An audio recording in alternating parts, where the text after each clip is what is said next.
todo el video, no lo vamos a ver todo el video entero completo son como 17 minutos más o menos. No lo vamos a ver entero porque no, en la última parte son cosas que no interesan, digamos, para la clase. Y después de ahí saltamos a ya empezar con la explicación de Scrum. Ahí ya me si lo están viendo en la pantalla.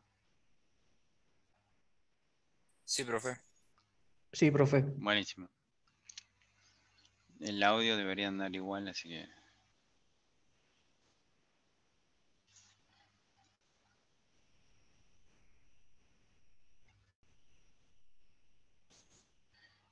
En el chat les dejo el link, cualquier cosa, guárdenlo. Igual ya empezamos con esto.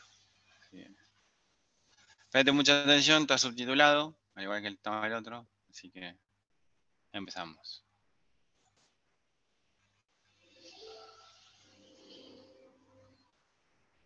About families.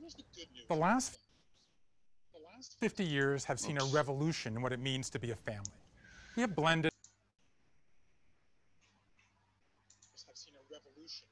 families, adoptive families. We have nuclear families living in separate houses and divorced families living in the same house. But through it all, the family has grown stronger. 8 in 10 say the family they have today is as strong or stronger than the family they grew up in. Now here's the bad news. Nearly everyone is completely overwhelmed by the chaos of family life. Every parent I know, myself included, feels like we're constantly playing defense. Just when our kids stop teething, they start having tantrums. Just when they stop needing our help taking a bath, they need our help dealing with cyber stalking or bullying. And here's the worst news of all. Our children sense we're out of control. Ellen Galinsky of the Families and Work Institute asked 1,000 children, if you were granted one wish about your parents, what would it be? The parents predicted the kids would say, spending more time with them. They were wrong. The kids' number one wish, that their parents be less tired and less stressed. So how can we change this dynamic? Are there concrete things we can do to reduce stress, draw our family closer, and generally prepare our children to enter the world? I spent the last few years trying to answer that question. Traveling around, meeting families, talking to scholars, experts ranging from elite peace negotiators to Warren Buffett's bankers to the Green Berets. I was trying to figure out, what do happy families do right, and what can I learn from them to make my family happier? I want to tell you about one family that I met and why I think they offer clues. At 7 p.m. on a Sunday in Hidden Springs, Idaho, the 6 members of the Star family are sitting down to the highlight of their week, the family meeting. The Stars are a regular American family with their share of regular American family problems. David is the software engineer. Eleanor takes care of their 4 children, ages 10 to 15. One of those kids tutors math on the far side of town, one has lacrosse on the near side of town, one has Asperger's syndrome, one has ADHD. We were living in complete chaos, Eleanor said. What the Stars did next, though, semester, instead of turning to friends or relatives, they looked to David's workplace. They turned to a cutting-edge program called Agile Development that was just spreading from manufacturers in Japan to startups in Silicon Valley. In Agile, workers are organized into small groups and do things in very short spans of time. So instead of having executives issue grand proclamations, the team, in effect, manages itself. You have constant feedback. You have daily update sessions. You have weekly reviews. You're constantly changing. David said when they brought this system into their home, family meetings in particular increased communication, decreased stress, and made everybody happier to be part of the community. My wife and I adopted these family meetings and other techniques into the lives of our then 5-year-old twin daughters because the biggest single change we made since our daughters were born. And these meetings had this effect while taking under 20 minutes. So what is Agile, and why can it help with something that seems so different like families? In 1983, Jeff Sutherland was a technologist at a financial firm. He was frustrated with how software got designed. Companies followed the order form, right, in which executives issued orders slowly trickled down to programmers below, and no one had ever consulted the programmers. 83% of projects failed. They were too bloated or too out of date by the time they were done. Sutherland wanted to create a system where ideas didn't just percolate down, but could percolate up from the bottom and be adjusted in real time. He read 30 years of Harvard Business Review for stumbling upon an article in 1986 called The New Product Development. It said that the pace of business was quickening. By the way, this was 1986. And the most successful companies were flexible. It highlighted Toyota and likened their adaptable, tight-knit teams to rugby squads. As Sutherland told me, we got to that article and said, that's it. In some instances, companies don't use large, massive projects that take 2 years. They do things in small chunks. Nothing takes longer than 2 weeks. So instead of saying, you guys go off into that bunker and come back with a cell phone or a social network, you say, you go off and come up with one element. Then bring it back. Let's talk about it. Let's adapt. Succeed or fail. Today, Agile is used in 100 countries, and it's sneaking into management schools. Inevitably, people began taking some of these techniques and applying it to their families. Blogs popped up, some manuals were written. Even the Sutherlands told me that they had an Agile Thanksgiving, where you had one group of people working in the food, one setting the table, and one greeting visitors at the table. Sutherland said it was the best Thanksgiving ever. So let's take one problem that families face, crazy mornings, and talk about how Agile can help. A key plank is accountability. So teams use information radios, these large boards in which everybody is accountable. So the stars, in adapting this to their home, created a morning checklist, in which each child is expected to tick off chores. So in the morning I visited, Eleanor came downstairs, poured herself a cup of coffee, sat in a reclining chair. She sat there genuinely, kind of amiably talking to each of her children. As one after the other, they came downstairs, checked the list, made themselves breakfast, checked the list again, put the dishes in the dishwasher, rechecked the list, fed the pets or whatever chores they had, checked the list once more, gathered their belongings, and made their way to the bus. It was one of the most astonishing family dynamics I have ever seen. And when I strenuously objected, this would never work in our house. Our kids needed way too much monitoring. Eleanor looked at me. That's what I thought, she said. I told David, keep your work out of my kitchen, but I was wrong.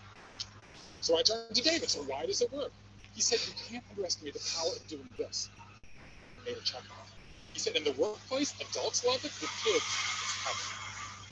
The week we introduced a morning checklist into our house, it cut parental screaming in half. But the real change didn't come until we had these family meetings. So following the Agile model, we asked 3 questions. What worked well in our family? What didn't work well? And what will we agree to work on the week? Everyone throws out suggestions, and then we pick 2 to focus on. And suddenly the most amazing thing started coming out of our daughters. What worked well this week? Getting over our fear of riding bikes, making our bed. What didn't work well?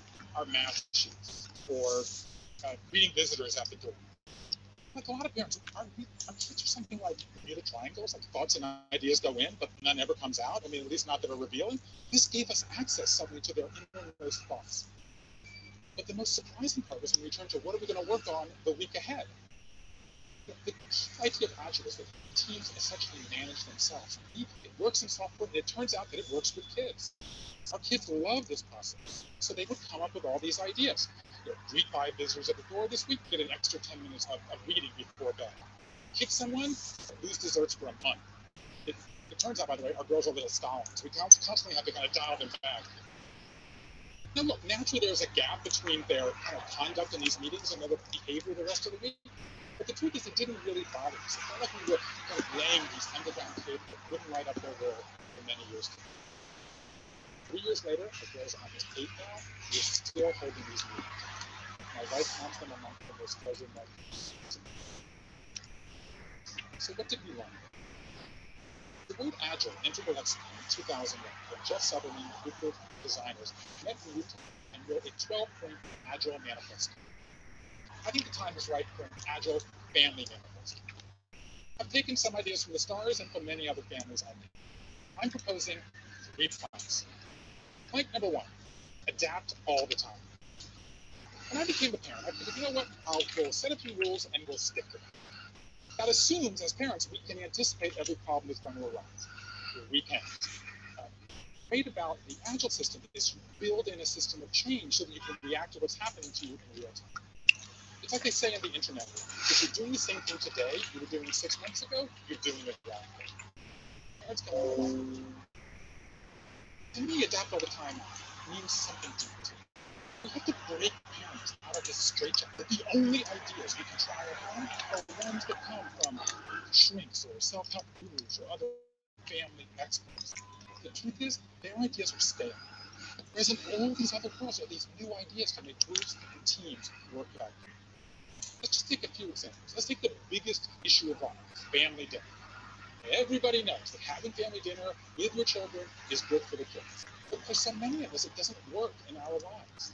I met a celebrity chef in New Orleans who said, no problem, I'll just time shift family dinner.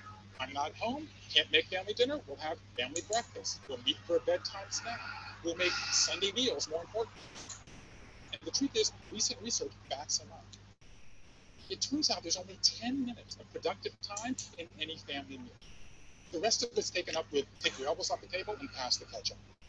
You can take that 10 minutes and move it to any part of the day and have the same benefit. So time shift family dinner, that's adaptability. An environmental psychologist told me if you're sitting in a hard chair on a rigid surface, you'll be more rigid. If you're sitting on a cushioned chair, you'll be more open. She told me when you're disciplining your children sitting in an upright chair with a cushioned surface, the conversation will go better.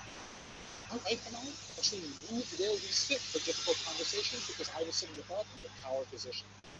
So move where you sit. That's adaptability. The point is there are all these new ideas out there. We've got to hook them up. So plank number one, adapt all the time. Flexible, be open-minded, let the best ideas. Plank number two, empower your children. Our instinct as parents is to order our kids around. It's easier, and frankly, we're usually right. There's a reason that few systems have been more waterfall over time than the family. But the single biggest lesson we learn is to reverse the waterfall as much as possible. Enlist the children in their own opinions. Just yesterday, we were having our family meeting. We had voted to work on overreacting. So we said, okay, give us a reward and give us a punishment, okay? So one of my daughters threw out, you get 5 minutes of overreacting time all week. So we kind of like that. But then her sister started working the system. She said, do I get 1 5-minute overreaction or can I get 10 30-second overreactions? I love that. Spend the time however you want. Now give us a punishment. Okay, if we get 15 minutes of overreaction time, that's the limit. Every minute above that, we have to do 1 push-up. So you see, this is what, look, this system isn't lax. There's plenty of parental authority going on, but we're giving them practice becoming independent, which, of course, is our ultimate goal. Just as I was leaving to come here tonight, one of my daughters started screaming. The other one said, overreaction, and started counting, and within 10 seconds it had ended. To me, that is a certified Agile miracle. So the point is, and by the way, research backs this up too. Children who plan their own goals, set weekly schedules, evaluate their own work, build up their frontal cortex, and take more control over their lives. The point is we have to let our children succeed on their own terms, and yes, on occasion, fail on their own terms. I was talking to Warren Buffett's banker. He was chiding me for not letting my children make mistakes with their allowance. I said, but what if they drive into a ditch? He said, it's much better to drive into a ditch with a $6 allowance than a $60,000 a year salary or a $6 million a year. The bottom line is, empower your children. Plank number 3, tell your story. Adaptability is fine, but we also need bedrock. Jim Collins, the author of 15 Books, told me that successful organizations of any kind have 2 things in common. They preserve the core, they stimulate progress. So Agile is great at stimulating progress, but I kept hearing time and again, you need to preserve the core. So how do you do that? Collins coached us on doing something that businesses do, which is define your mission and identify your core values. So he led us through the process of creating a family mission statement. We did the family equivalent of a corporate retreat. We had a pajama party. I made popcorn. Actually, I burned 1, so I made 2. my wife brought a flip chart, and we had this great conversation like, what's important to us? What values do we most uphold? And we ended up with 10 statements. We're travelers, not tourists. We don't like dilemmas, we like solutions.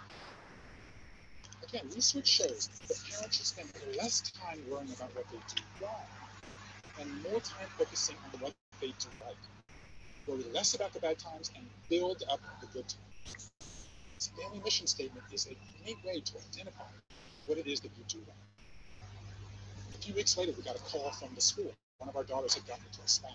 Suddenly we were worried, like, did we have a mean girl on our hands? And we didn't really know what to do, so we called her into my office. The family mission statement was on the wall, and my wife said, so, anything up there seem to apply? And she kind of looked down the list, and she said, bring people together? Suddenly we had a way to take the conversation. Another great way to tell your story is to tell your children where they came from. Researchers at Emory gave children a simple, what do you know test. Do you know where your grandparents were born? Do you know where your parents went to high school?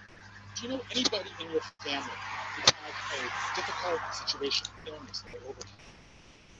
The children who scored highest on this do you know scale had the highest self-esteem and the greatest sense of control of their life.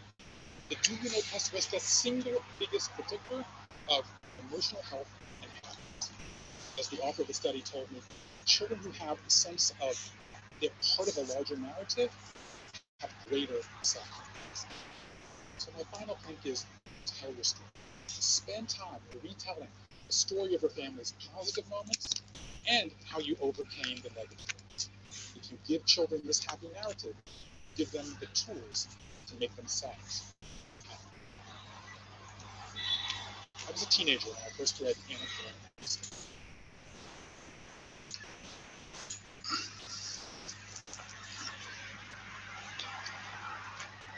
Bueno, hasta ahí tiene valor. Lo que sigue hablando es más relacionado con el tema que está presentando él. Así que les dejé ahí el link del video por si lo quieren rever después en la semana. Al igual que la semana pasada, van a tener que escribir una reseña del video, obviamente relacionándolo con las cosas que habla sobre el agilismo. No sé si alguno tiene alguna duda, pregunta al respecto.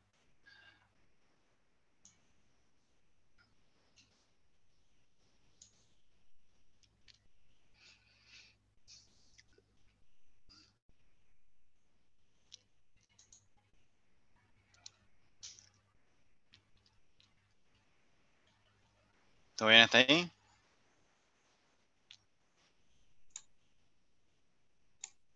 Está bien. Sí, profe. Sí, profe, todo Bueno. bien. Genial.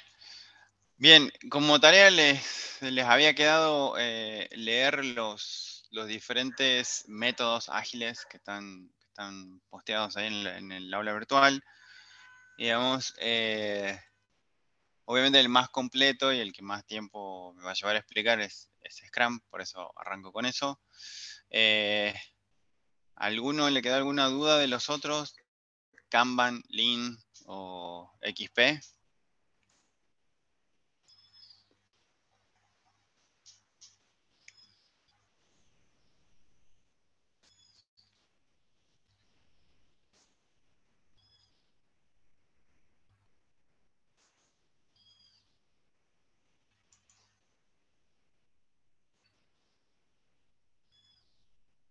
No. Bueno, si no cualquier cosa después me ponen las preguntas por el chat. Bien, voy a volver a compartir la pantalla. Avísenme cuando puedan verla.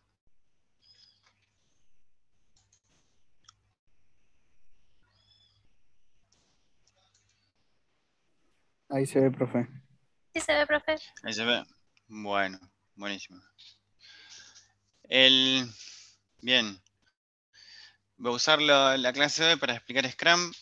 Donde quieran, me paran y preguntan, ¿sí? No me dejen correr porque yo, digamos, le pego pata, digamos, y no termino más.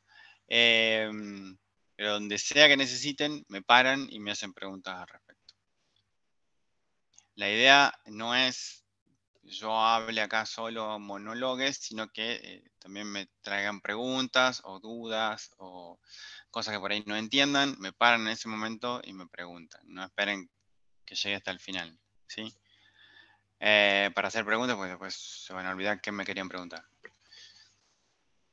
Buenísimo. ¿Se acuerdan de Scrum? Scrum lo crea Jeff Sutherland, está nombrado ahí en el video que acabamos de ver, para finales de los años 80, más o menos. Y lo presenta en Uppsala, que era como la convención de programación orientada a objetos, en el 96, casi 8 años después de que empezó a trabajar con esto. Para el año 2001 es donde se crea el manifiesto ágil, o sea que Scrum, podríamos decir, es previo al manifiesto ágil. En realidad hay muchas cosas que son previas al manifiesto ágil, inclusive lo que acaban de XP, Lean, Kanban son previos al manifiesto ágil. Así que bueno, vamos con esto, que esto es un resumen con esteroides de lo que vendría, lo que Sutherland escribió en el libro. Por las dudas, a alguno le interese, el libro, no creo que no está en castellano, pero la traducción del título sería Scrum, cómo hacer el doble de cosas en la mitad de tiempo. Así se llamaba originalmente el libro. Así que bueno, vamos a ir al gráfico en cuestión. Scrum, como todo método ágil, en realidad no es una metodología, sino la mayoría se autodenominan o se denominan framework, que sería como un marco de trabajo, ¿sí? El nombre de Scrum en realidad se lo da a Sutherland, en realidad en el artículo que nombra el video, que yo también se los nombré, que apareció en la revista de negocios de Harvard, en realidad nunca se nombra la palabra Scrum, porque lo que lo escriben son dos japoneses, digamos, no, mucho rugby en esa época no había en Japón. Y obviamente, digamos, los norteamericanos no juegan al rugby, por lo cual, digamos, denota que Sutherland es británico, o sea, es de Inglaterra. Y le pone Scrum porque en parte el artículo este que apareció en la revista de negocios de Harvard hacen mención a un tipo de... estoy parafraseando, pero sería como que todo el mundo dentro de un equipo de trabajo se apoya entre sí para cruzar la meta. Nada que ver con lo que es un Scrum, pero no importa. Digamos, a Sutherland le pareció que parecía un Scrum, por eso se llama así. Así que bueno. Scrum, perdón. Se basa en estas 4 patas, que es la pata de planificar, hacer, chequear o revisar y actuar. Esto técnicamente no es de Scrum, eso viene de Lean, que en realidad, digamos, originalmente Lean era un proceso oriental. La mayoría de los procesos orientales se basan en estas 4 patas. ¿Sí? Así que bueno, Scrum, primero que nada, define 3 roles, a diferencia del, por ahí, lo clásico que conocemos de la facultad o lo clásico que se puede llegar a ver hoy en día en el mercado laboral, digamos, y los resume que los clásicos serían tener el cliente, el jefe de proyecto o el project manager, el analista funcional, el programador, el que hace testing, el que maneja la base de datos, el flaco de IT, el que repara la impresora y todo ese tipo de roles tradicionales. Scrum los resume en 3, que básicamente son el concepto del Product Owner, que está acá, que es un término en inglés, que en castellano sería como el dueño del producto, que suena horrible, digamos, en español, pero no importa. También, digamos, se le llama PO, por las iniciales, la P y la O. En él confluyen, serían 3 roles clásicos o tradicionales, que serían los del cliente, el jefe de proyecto o el project manager y un analista funcional. El product owner, la función que cumple es justamente ser el representante del cliente, digamos, que va a trabajar con el equipo este.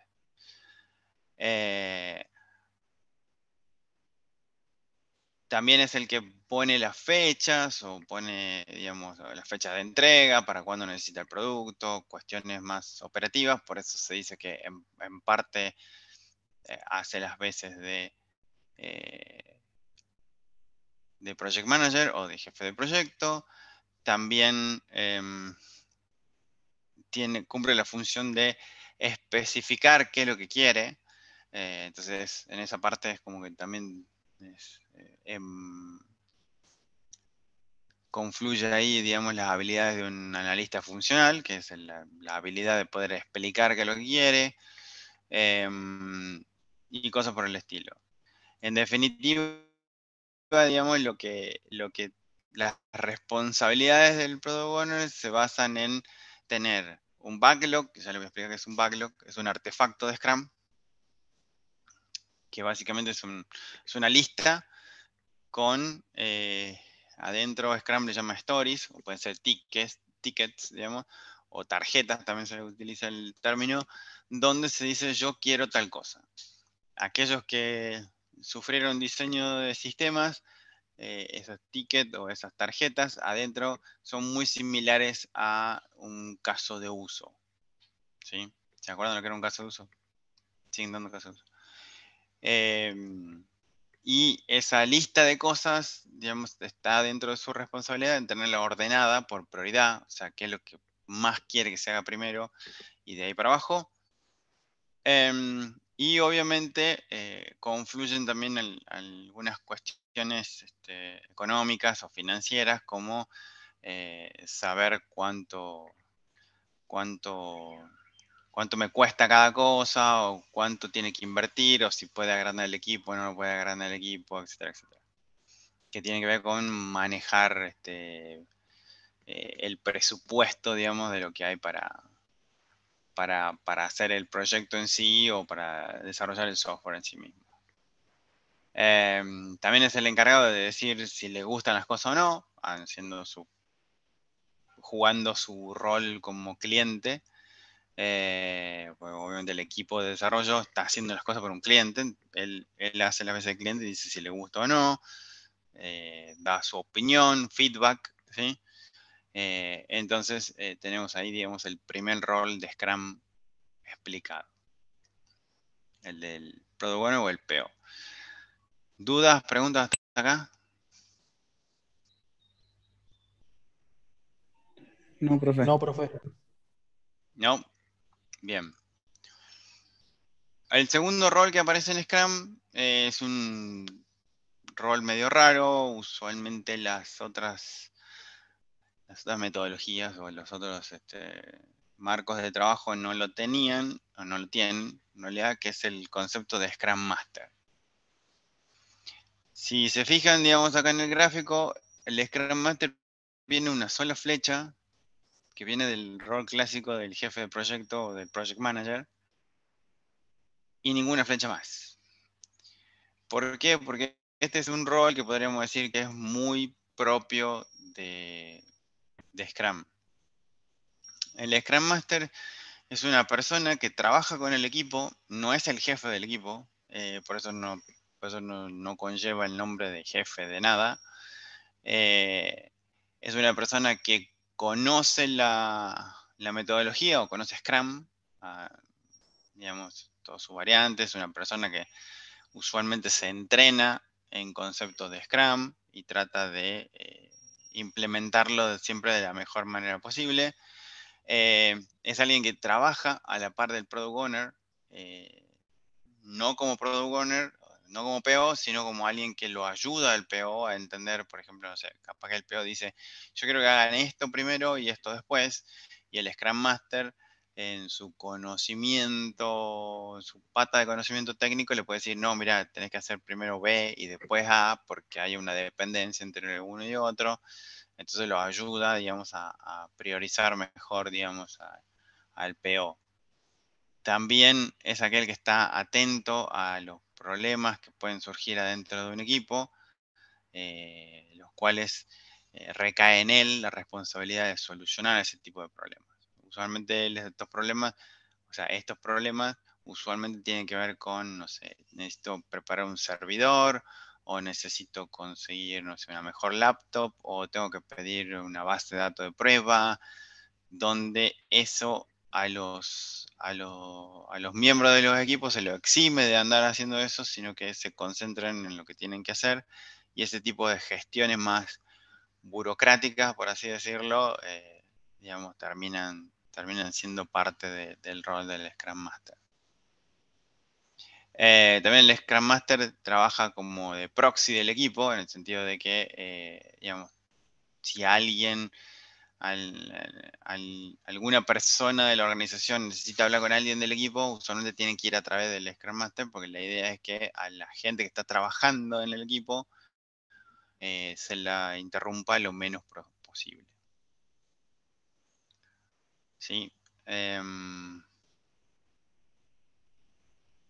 Y otra cosa que tiene es que siempre, otra responsabilidad que tiene es de exigir a su equipo de trabajo a que sea el mejor equipo de trabajo. O sea, trata de que sea, de lograr la excelencia en el equipo de trabajo que tiene a su cargo. ¿Se entendió? Sí, profe. Sí, profe. Sería un Sí. coordinador, un facilitador para el equipo. Claro, sí, la traducción de Scrum Master al castellano en mucha literatura la van a encontrar como facilitador. Sí, como un coordinador, un facilitador. Cualquier palabra que quieran, menos que esté asociada con cierto poder jerárquico, porque no lo tiene. En realidad, el Scrum Master no es jefe de nadie. Es simplemente alguien que está ahí. Digamos, lo de master, digamos, es la palabra master que está ahí en inglés se aplica a la palabra Scrum, es una descripción. Entonces, como el maestro del Scrum, el que sabe más de Scrum sería, ¿no? Y bueno, y el tercer rol que aparece, por último, justamente es del equipo de desarrollo. El equipo de desarrollo, el equipo que está encargado de desarrollar el software, se dice que tiene que ser lo más polifuncional que se puede armar. Usualmente los equipos se arman en base al proyecto que yo quiera hacer. Obviamente, digamos, si yo necesito desarrollar, no sé, una aplicación web en React, con Node.js, qué sé yo, no, digamos, no voy a armar un equipo con gente que programa en COBOL, porque no voy a llegar a ningún lado, o al menos, digamos, voy a tardar muchísimo, digamos, en hacer las cosas. Porque es diferente tecnología, pero bueno. Digamos, son equipos de pocas personas, usualmente son de, como mucho diría yo, entre 7, 8 personas, no más que eso. Está total y completamente comprobado que equipos más grandes que ese número ya es medio caótico coordinar.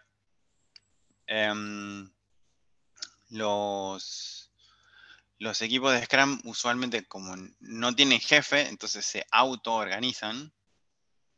Se auto-organizan y se auto-organizan entre sí y auto-organizan, digamos, el trabajo que hacen ellos dentro del equipo. También, digamos, participan de alguna manera en la discusión de las tarjetas o de los casos de uso. y también están encargados de definir cuál es su trabajo durante las iteraciones. Se llaman, en Scrum se llaman sprints.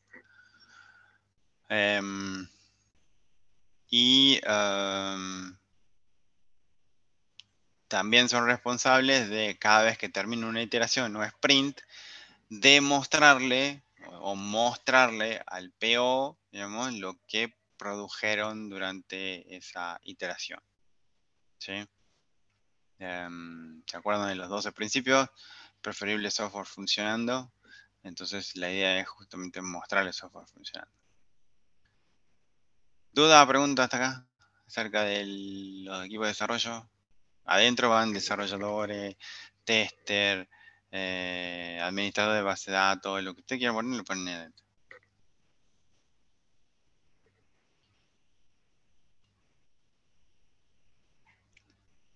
¿Estamos bien entonces con los roles? Que son 3. Sí, profe. ¿Sí? Sí, profe. Sí, profe. Bien. ¿Alguna pregunta? ¿Cómo sería el tema de la autoorganización del grupo de los desarrolladores? Eso es lo que no estoy entendiendo. ¿Cómo se no tienen jefe, digamos. En realidad, el concepto de autoorganización es porque no hay nadie que sea su jefe, o sea, no hay un jefe de equipo, no hay el Scrum Master no es el jefe, de vuelta, y en realidad los equipos de desarrollo en Scrum existen para satisfacer lo que quiere hacer el Product Owner. Algunos toman como que el jefe del equipo es el Product Owner, pero no es así. En realidad lo que tienen que hacer es, ellos tienen como objetivo contentarlo, sería la palabra, dejarlo contento al PO. El PO les dice qué es lo que él quiere que se haga, pero no es una bajada de línea, sino que eso se discute también, digamos, con el equipo. O sea, el equipo tiene voz y voto de decir, sí, no, esto es muy largo, no lo entiendo, explícamelo mejor. Quizás lo vamos a ir viendo más adelante. Y en definitiva, digamos, una vez que terminan de planificar y arranca el trabajo durante la iteración, durante el sprint, es como, fíjense quién agarra qué cosa y métanle para adelante. Ah, qué loco. Sí. Sí, es loco, digamos, sobre todo, digamos, si nunca estuviste en un ámbito, en un ámbito así. A mí me tocó supervisar, me acuerdo de un chico que entró a trabajar en la empresa y él venía de una empresa donde hacían cascada, digamos, en un momento dado, viene a mí y me dice, ¿y con qué sigo? Le digo, ¿qué sé yo? Le digo, fíjate ahí en el backlog. Ya ahí le voy a mostrar que es el backlog. Le digo, fíjate en el backlog, ¿qué sigue? Me dice, ¿y que agarro lo siguiente que está ahí para hacer? Sí. ¿Yo? Y digo, ¿no estás desocupado? Sí. Y me dice, seguí con lo que sigue. Así nomás, sí, digo que no tengo que pedirle permiso a nadie, digamos, o sea, además meterle pata está perdiendo tiempo, le digo, o sea, tengo que terminar lo que dijeron que iban a terminar en estas 2 semanas, así que, bueno, yo como, parece que le estaba hablando de Disneylandia, más o menos. Claro, es que, claro, a mí todavía no he trabajado y me cuesta pensar en que no hay nadie diciéndote, che, te encargo esta parte o te encargo esta parte, entonces como que... No sea, Scrum no pide que se haga eso. Pues, depende de la madurez del equipo y cómo está formado el equipo, puede ser, digamos, donde haya equipos. A ver, yo he visto equipos trabajar de memoria, o sea, es como que no se hablan. Y vos decís, ¿y cómo quedaron de acuerdo que él iba a agarrar esta cosa y aquel la otra cosa? Y porque ya se conocen hace mucho. En equipos que son más novatos, o que el equipo es más nuevo, por ahí hacen, viste, como disculpas por la referencia futbolera. ¿Viste cuando va a jugar un partido de fútbol 5 y no conoce a nadie? ¿Viste? Entonces, como, che, ¿vos qué haces? No, yo atajo. Ah, bien, ¿y vos? No, yo estoy más cómodo atrás. Bueno, y hacen ese pequeña junta antes de empezar a trabajar y agarran las cosas y empiezan a trabajar. Pero jefe no hay. Ah, tremendo, tremendo. Está bueno. Buenísimo.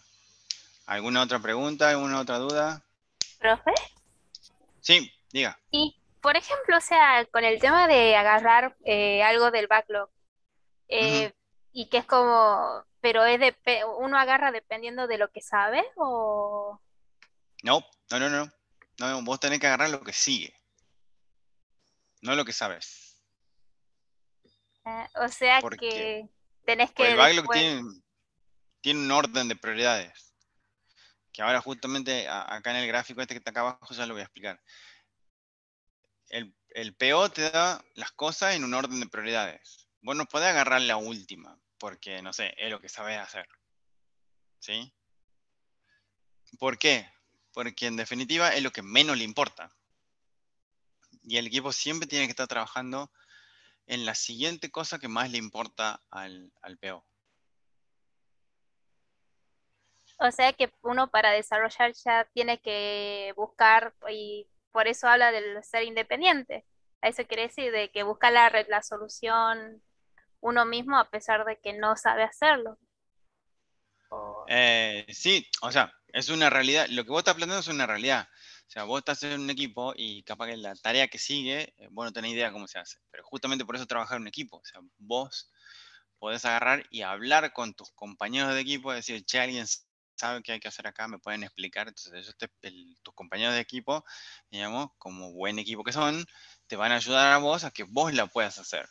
Obviamente que si es la primera vez que agarras una cosa así, que no tenés la menor idea cómo se hace, obviamente, digamos, si lo bajamos al concepto de, uy, pero digamos, yo como no lo sé hacer, voy a tardar un montón, sí, es cierto. Y eso está contemplado y es una realidad. Vas a tardar un montón porque no lo sabes hacer. Pero una vez que ya lo hiciste, digamos, no solamente, digamos, no solamente va a haber, no sé, una sola persona en todo el equipo que lo sabe hacer, sino que vos también lo vas a poder hacer. Entonces, la próxima vez que aparezca una tarea como esa, la puedes agarrar vos, lo puede agarrar otra persona, o si lo agarra otra persona que no lo sabe hacer tampoco, es como que vos sos la encargada de decirle, mira, esto se hace así. ¿Se entiende? Sí, profe, muy grosso, la verdad. Sí, en la medida, digamos, de que eso pasa, llega un momento donde ya es como que nadie tiene que explicarle tanto a alguien, digamos, ¿no? Entonces, como que todo el equipo, que ya lo van a ver por ahí, el concepto de shared knowledge, o sea, que es un conocimiento compartido, o sea, todo el equipo conoce más o menos lo mismo. Obviamente que después difiere en las capacidades profesionales de cada uno, no sé, si uno tiene 4 años como desarrollador y vos acabas de empezar, obviamente que la otra persona, digamos, es más productiva que vos. Pero la idea justamente de trabajar en equipo es para que todos se apoyen entre sí.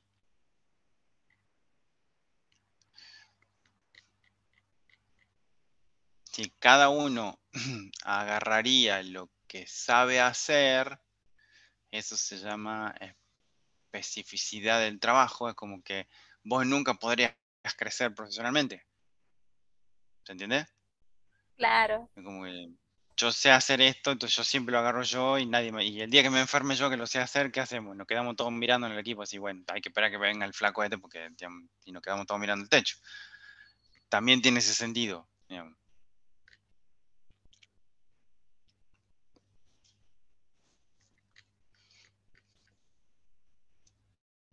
¿Se Profesor, entendió? cuando hace, sí, Sí. cuando hace referencia al Product Owner o al Scrum Master, ¿es Ujú. una sola persona que ocupa ese rol o puede ser más de Sí, una persona? no, una sola persona. Ok, gracias. O sea, el PO es una persona, el Scrum Master es una persona. Hubo hace varios años atrás, hubo un movimiento medio raro que decía que una persona siendo Scrum Master es como que estaba al pedo de la vida y que un Scrum Master, perdón el término, que le sobraba el tiempo para hacer cosas Entonces decía que un Scrum Master con un solo equipo era un desperdicio y que en realidad debería tener al menos, lo cual es una barbaridad, 2 equipos. Un tiempo en los últimos años que estaba ese rum que le dicen ahora a los periodistas en internet. Y nosotros en la empresa le implementamos eso y nos dimos cuenta de que no. En realidad, por más que seas un Scrum Master súper grosso, digamos, si vos tenés más de un equipo, siempre le vas a dar bolilla más a un equipo que a otro. Es una cosa como, viste, si tenés 2 hijos, ¿cuál querés más? Y vos decís, no, quiero 2 por igual, qué sé yo, pero no, en realidad siempre tenés alguno que es tu favorito. Y es como que siempre va a tener un equipo más relegado que el otro. Entonces, digamos, se volvió a no. El Scrum Master es uno por equipo. O sea, si tenés una necesidad, no tenés gente, qué sé yo, y a poner momentáneamente un Scrum Master que lidere 2 equipos hasta que vos conseguís otro Scrum Master para que cada uno esté con su propio equipo, sí, ese tipo de cosas sí se pueden hacer. Product Owner también, o sea, le vale la misma explicación. O sea, no es ideal, no se recomienda que un Product Owner tenga más de un equipo, porque de vuelta, siempre va a tener un equipo al que le va a dar más bolilla, usualmente el equipo más pulenta, por decirlo de alguna manera, y al equipo más novato o más queso, digamos, como que no le va a dar bolilla. Entonces siempre se recomienda uno por equipo. Está buena la pregunta.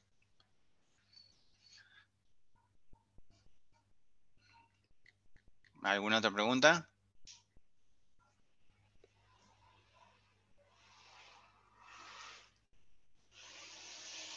¿No? Bueno, sigo entonces. Los artefactos, en Scrum los artefactos también son muy poquitos más. Yo diría que son 3, 4, no son más que eso. El primer artefacto que aparece es el Product Backlog o la pila de producto, que es sobre esto donde trabaja mayormente el PO. El Product Owner trabaja sobre esto. El Product Backlog trabaja como una pila. ¿Se acuerdan de la pila que vieron en Syntax y todo eso en la pila? O sea, tenés arriba, siempre sacas cosas de arriba, ¿sí? De la parte de arriba.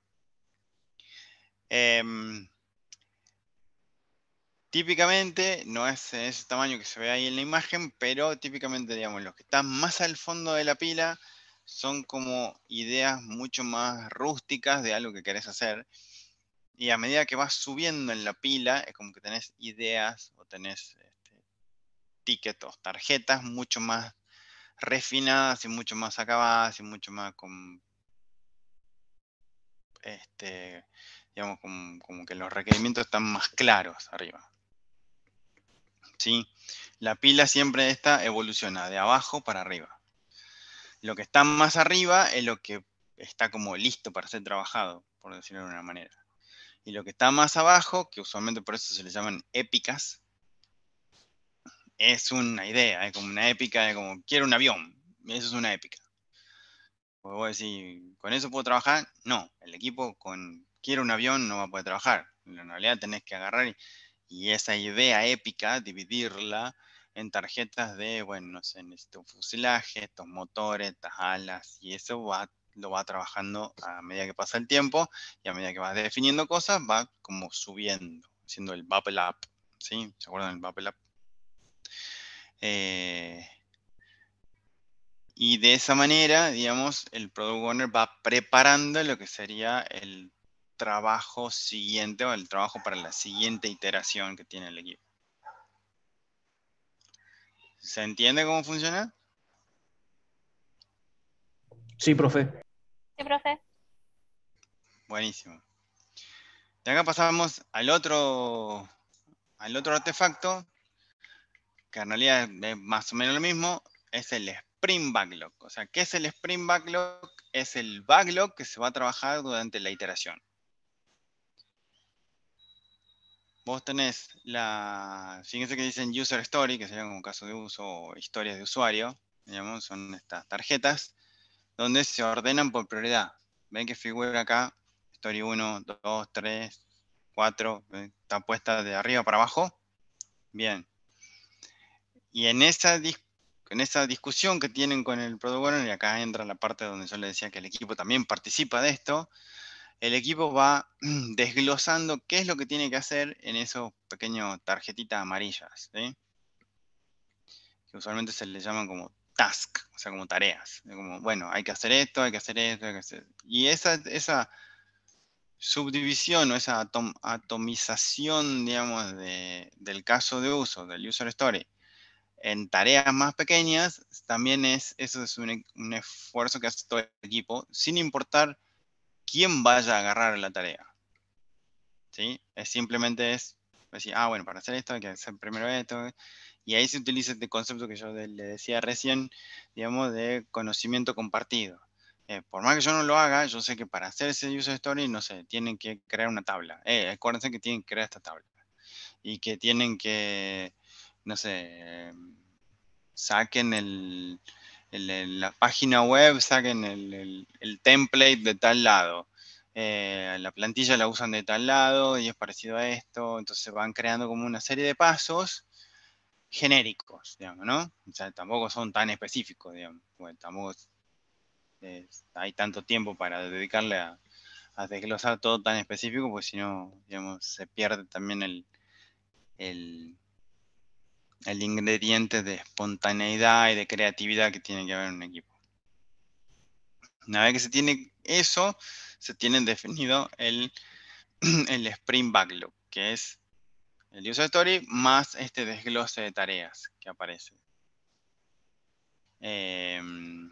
Y el otro, el artefacto, que también este artefacto tampoco es propio de Scrum, en realidad este es el tablero, es un tablero Kanban, fíjense como choreamos cosas a todos lados, es un tablero Kanban donde, obviamente es un tablero Kanban simplificado, donde en la columna más de la izquierda, fíjense que están las tarjetas grandes o los rectángulos grandes blancos, hacen las veces de los user story o de los casos de uso. Las tarjetitas amarillas son el desglose de cosas más chiquititas que hay que hacer. Que en la segunda columna que dice check it out, usualmente eso se lo traduce como en progreso, o sea que se está haciendo eso. Y la tercera columna que se conoce como el terminado, fin. ¿Sí? Esto usualmente deberían ver una evolución de que se termine primero la historia que dice depósito, después la de la herramienta de migración, después la de el login, digamos, para el login del back office, y por último la que dice el usuario de las cosas del usuario administrador del back office. ¿Por qué se completa en ese orden? De vuelta, es lo que estaba explicando yo recién, es porque siempre el primer user story, el primer caso de uso que está, es lo que más quiere el Product Owner que se haga. Si ustedes completan otra tarea antes que la primera, están trabajando mal. Entonces, de esa manera, es lo que yo le decía cuando me preguntaron, ¿los equipos no tienen jefe? Alguien que diga qué es lo que hay que hacer. El tablero te dice qué es lo que tenés que hacer. Esta definición de prioridades es lo que te dice que tenés que hacer. Entonces, obviamente que en el primer caso de uso va a tener una X cantidad de personas que pueden trabajar al mismo tiempo ahí arriba. Y la gente que sobra del equipo va a empezar a trabajar en la de abajo. Y la gente que sobra en la de abajo. Y así sucesivamente. Pero siempre recordando lo que le acabo de decir. En realidad lo que más interesa es que se termine la primera primero. Y después la segunda. Y así. Por más que diga, pues yo agarro la de abajo y la termino en 5 minutos. Sí, pero la de abajo no le importa a nadie. Es la última. Ahí al lado, digamos, se ve lo que se conoce como el gráfico de burn down. O sea, que sería como el quemando cosas. donde fíjense que tienen la hipotenusa del triángulo ese vendría a ser el ideal de progreso.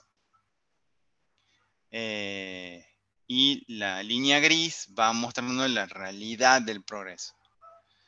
En estos últimos años, digamos, no está en desuso este gráfico. Ya les voy a mostrar otros gráficos que han venido a reemplazar este gráfico, por una cuestión muy puntual, que es este gráfico trabaja con unidades de tiempo, o sea, trabaja con horas, minutos, segundos, lo que sea, y la mayoría de los equipos de Scrum hoy por hoy no trabajan con horas.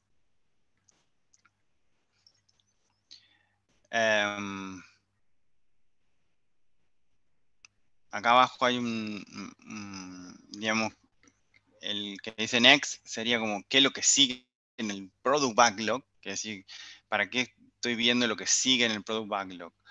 Porque en el caso de que yo termine antes, digamos, no es que si termino antes me libero antes, sino que si me queda tiempo tengo que seguir trabajando con cosas, y usualmente se levantan casos del product backlog y sigo trabajando. Y lo que dice acá en plan de items es, digamos, si surgió algo que había que hacer que no estaba planificado, se lo va anotando también. Cosa que queda reflejado el trabajo del equipo. ¿Se entendió cómo funciona el artefacto? Sí, Los profe. artefactos. ¿Dudas, Profe, preguntas hasta acá? Sí, diga. se me ocurre una duda. ¿Qué pasaría si, por Sí. ejemplo, ya se terminan todas las tareas? No sé si llega el Ujú, caso del backlog del sprint. sí. ¿La ¿Qué terminás pasa? antes de que termine el sprint? Claro, ¿se continúa con otras tareas o Sí, sí, sí. O sea, vas al product backlog y sacás lo primero que hay.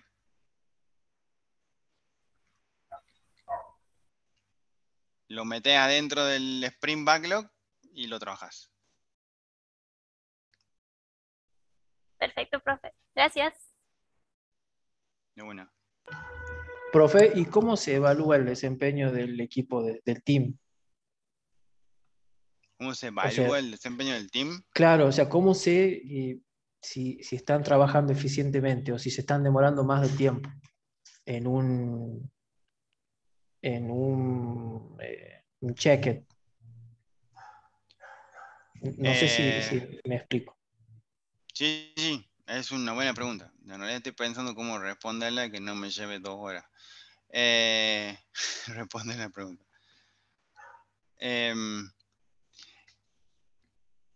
realidad es como decía en el video, o sea, vos al tener los sprints que son de 2 semanas, es como que vos tenés éxito y fallás rápido, ¿sí?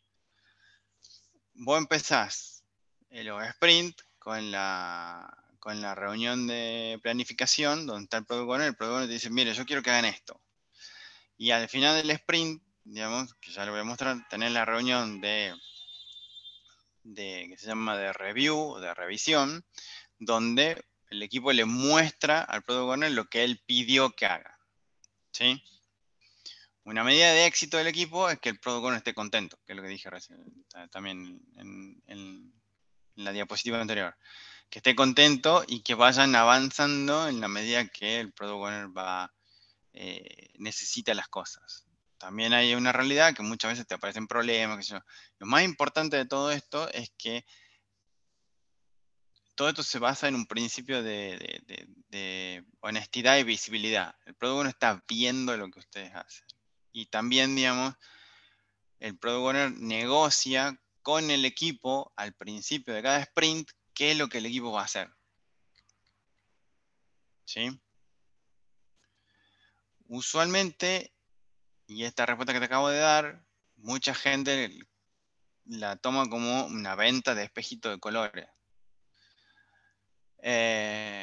¿Por qué? Porque es como que, uy, no sé, estamos en Disneylandia de vuelta.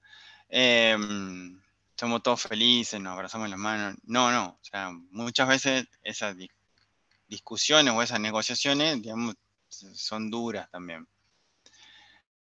Una de las cosas que surge, digamos, y esto yo lo llamo pensamiento gerencial clásico, es onda, el equipo está retrasado, ¿sí? Y es como que le agreguemos más gente al equipo, porque en realidad, digamos, no está llegando con las cosas porque hay que agregar más gente.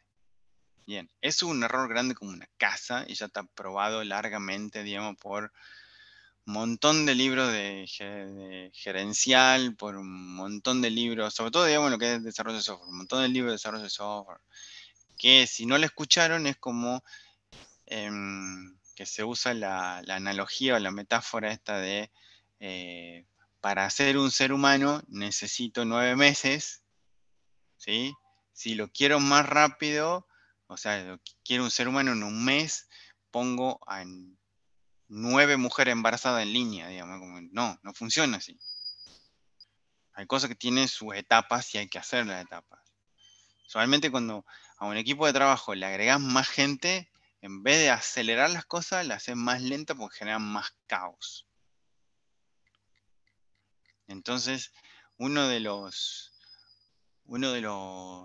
pilares de la práctica de Scrum es justamente generar esa sinergia y esa confianza entre el Product Owner y el equipo. O en definitiva, para el Product Owner, el equipo es su fábrica.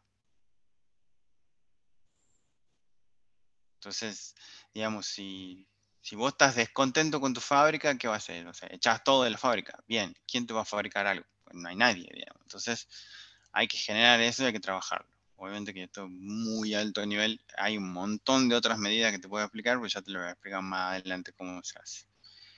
Tengo toda una clase completa de manejo de equipo. ¿Pero te sirve hasta ahí lo que te expliqué? Sí, profe, gracias. Bueno, buenísimo. ¿Alguien más tiene alguna pregunta?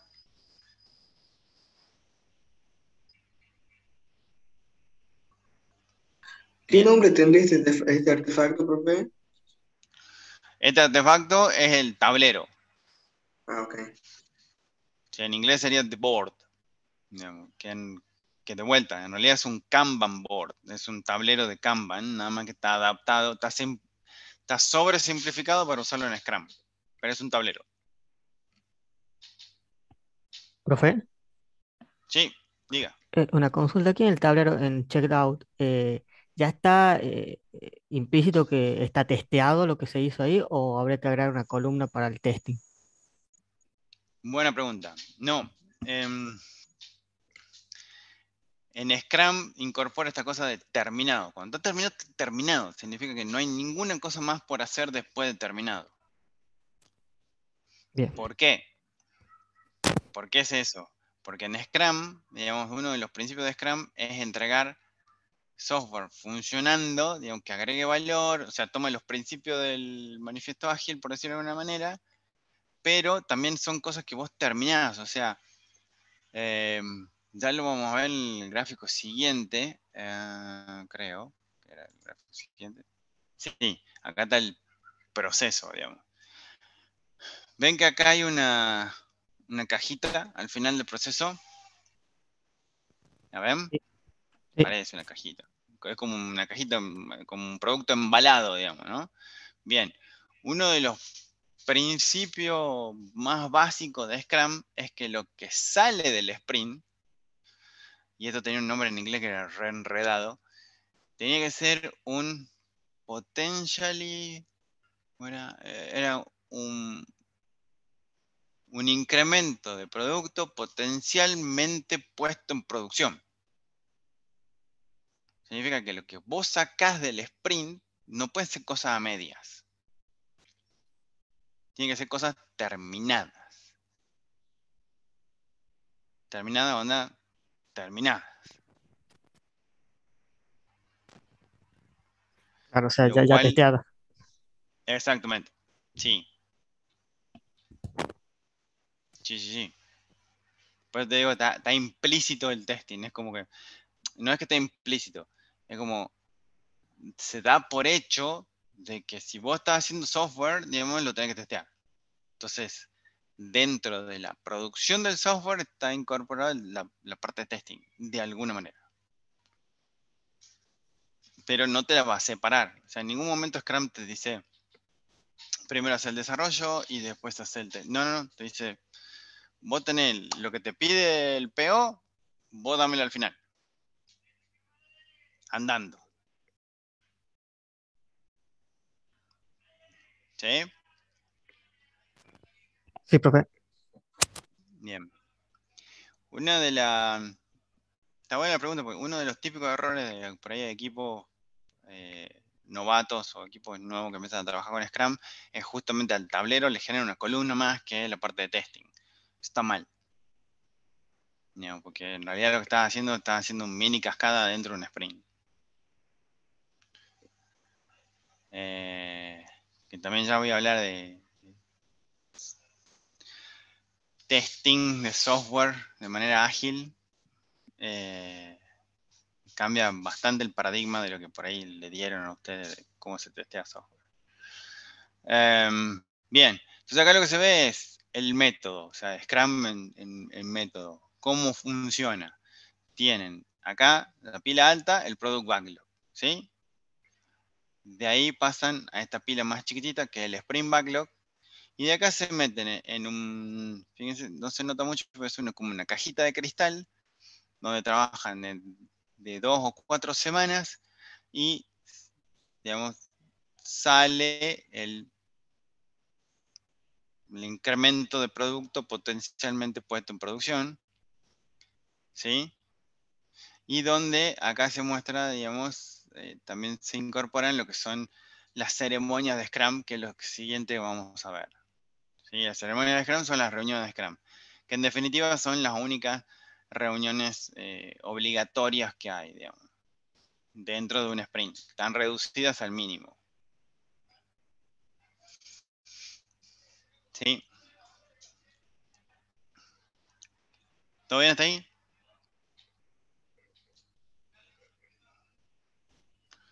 Genial. Entonces, se arranca por el día 1, donde se arranca con lo que se conoce como el día de planificación. Ese día de planificación se incorpora la visión, los cambios de dirección, un pensamiento en función del diseño y comunicaciones estratégicas. Todo esto confluye en lo que se conoce como el sprint planning o la planificación del sprint. En la planificación del sprint, digamos, participa todo el equipo, el Scrum Master y el Product Owner. ¿Qué es lo que ocurre acá? El Product Owner trae su Product Backlog, su lista de cosas para hacer, y dice, miren, yo quiero que en este sprint que empieza, hagan esto. Entonces les lee la tarjeta, el user story. Yo quiero que hagan esto. El equipo lo piensa, lo medita, lo estima y lo incorpora al sprint backlog. ¿Sí? Y así sucesivamente hasta que se llena la capacidad del sprint. ¿A qué me refiero con la capacidad del sprint? Es todo equipo de Scrum tiene una capacidad productiva. Usualmente está medida en story point, se llama, o punto de historia, que es una paráfrasis a los puntos de función. Pero no tiene nada que ver con los puntos de función. Y cada equipo de Scrum tiene su propia capacidad productiva. Entonces, digamos, el Product Owner puede agregar tantas cosas hasta que llena esa capacidad productiva y hasta ahí, digamos, como que terminó lo que puede agregar para que trabajen en estas 2 semanas el equipo. Y a partir de ahí, el equipo pasa a la siguiente etapa, que es desglosar eso en tareas más chiquititas. ¿Sí? Usualmente, para estimar las historias de usuario o los casos de uso, como lo quieran llamar, digamos, se utiliza una técnica que se conoce como Planning Poker. La técnica esta de Planning Poker era conocido antiguamente como el método Delphi de estimación.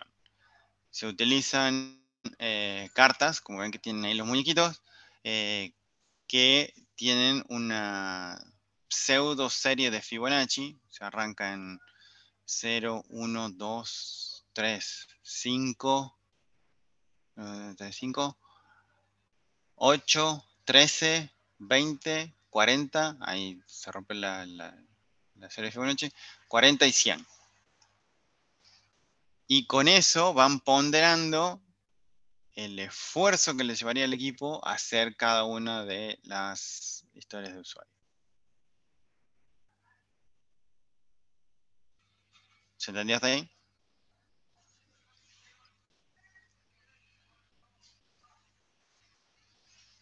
Sí, profe, sí se entendió.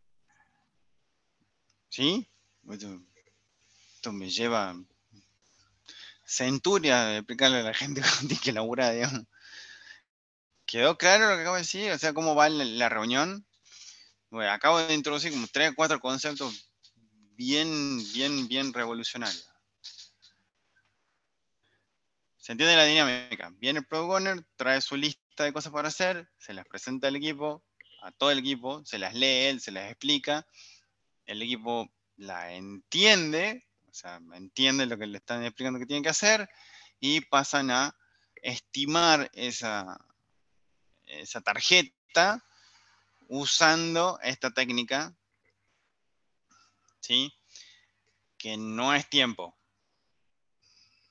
No estiman en tiempo, estiman en story points, se llaman, o puntos de historia.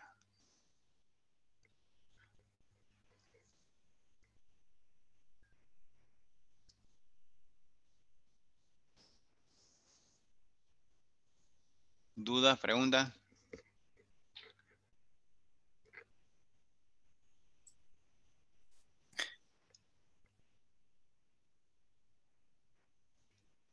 ¿Y qué puede hacer para que una historia sea más complicada que otra? O sea, que tenga un valor de puntaje ¿cómo dijo? De puntaje de historia. Story point, sí, Eso. un punto de historia. ¿Cómo hace una para ser más complicada que otra?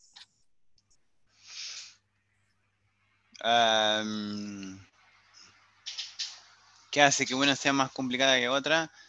Y tenés varios, hace muchos años habíamos hecho un póster para explicar eso. Y cuando vos agarras una historia,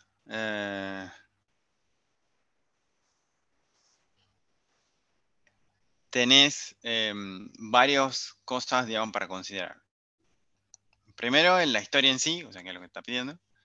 Segundo es cuánto código o qué tanto código hay que escribir, qué tan fácil o complejo es el testing de esa historia misma, qué tanto de documentación hay sobre eso, o sea, si ya alguien hizo una historia parecida o no, el grado de entendimiento que tiene el equipo sobre lo que hay que hacer, que también se puede medir como el grado de incertidumbre que tengan sobre, como muchas veces dicen, mira, quiero esto, sí entiendo, ¿y cómo lo van a hacer? No tengo la menor idea, tengo que ponerme a ver. También tenés, desde el punto de vista de código, es el código que yo estoy tocando, es como, está como muy,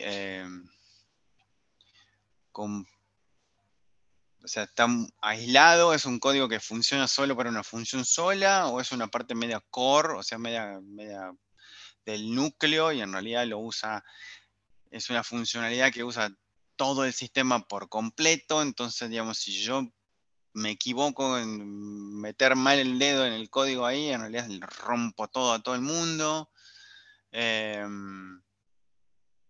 También qué tan fácil va a ser poner eso en producción, por ejemplo, o sea, si la historia en sí misma dice, no, la verdad sí hay que hacer esto, pero tengo que crear como 5 tablas en la base de datos, llenarlas con datos. Entonces, digamos, todo el hacer el hacer la tarjeta implica de que va a tener que crear script de base de datos, cómo lo va a llenar. Obviamente vos no tenés acceso a la base de datos de producción, entonces va a tener que crear como un set de instrucciones de cómo hacer eso, a la gente que está a cargo de poner las cosas en producción, los DevOps. Todo eso, meter en una licuadora, digamos, y eso más o menos te va a decir, digamos, qué número le pones. Ahora bien, tu pregunta me dispara otra aclaración, que es, la cantidad de story point que un equipo le pone a una tarea es independiente de otro equipo. Lo cual es re complicado de la medida esa. ¿Qué quiero decir con eso? El equipo A y al equipo B le doy la misma tarea y lo más probable es que ambos equipos le pongan un número distinto de story point.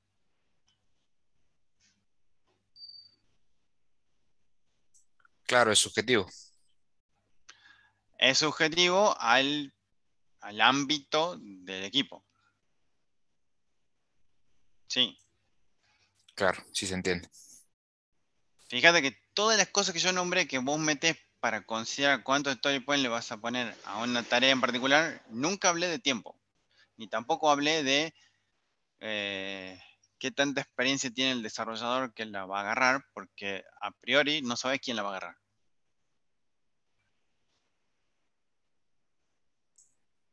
Claro.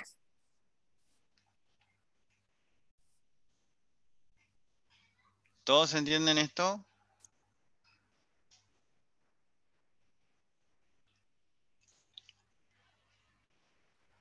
Profe, Sí, diga. no, decía que sí lo entendía, pero ahí me surgió otra duda. ¿Qué pasa si hay un empate en cuanto a la puntuación de las historias? Ah, bien. Me estaba preguntando cómo funciona el Planning Poker. Es una muy buena pregunta. El Planning Poker funciona de la siguiente manera. Cada uno de los integrantes del equipo tiene un mazo de cartas con esas cartas que yo recién nombré. Que ya hay documentación en eso en el aula virtual y ya le voy a mostrar también cómo funciona. Cada uno tiene su mazo de cartas. Todo el mundo escucha la explicación del protocolo, todo el equipo puede hablar y sí, porque esto hay que hacer esto, que eso. Bueno, listo. Entonces, cada uno de los integrantes del equipo va a agarrar una carta, digamos, y va a elegir, digamos, el número que esa persona considere que lleva como estimación o como ponderación en la historia. Y todo el mundo se dice chancho va, y todo el mundo da vuelta esa carta y la muestra al resto del equipo. La técnica dice que tenés que agarrar el valor más grande y el valor más chico, ¿sí? Y quienes hayan puesto ese valor más grande y ese valor más chico, ambos tienen que explicar por qué le pusieron ese valor. ¿Sí? O sea, si vos tenés uno que puso 1 y el otro puso 13, bueno, el del 1 va a explicar por qué le puso 1 y el 13 va a explicar por qué le puso 13. Van a dar sus razones, sus motivos, puede ser objetable o no, no importa, digamos, pero tienen que explicarlo. Y se recogen todas las cartas, se dicen, se vuelve a elegir, volvés a elegir una carta y volvés a tirar y te fijas, digamos, qué número salió. Si hubiese una discrepancia de vuelta, o sea, un número muy grande, un número muy chico, digamos, las personas que pusieron esos números vuelven a explicar y así sucesivamente hasta que tengas una respetable mayoría de gente que le ponga un solo valor y te quedas con ese valor. La técnica de Delphi dice que difícilmente hagas más de 3 rondas. Que es como para la tercera o cuarta ronda, como que la mayoría te va a poner un solo número.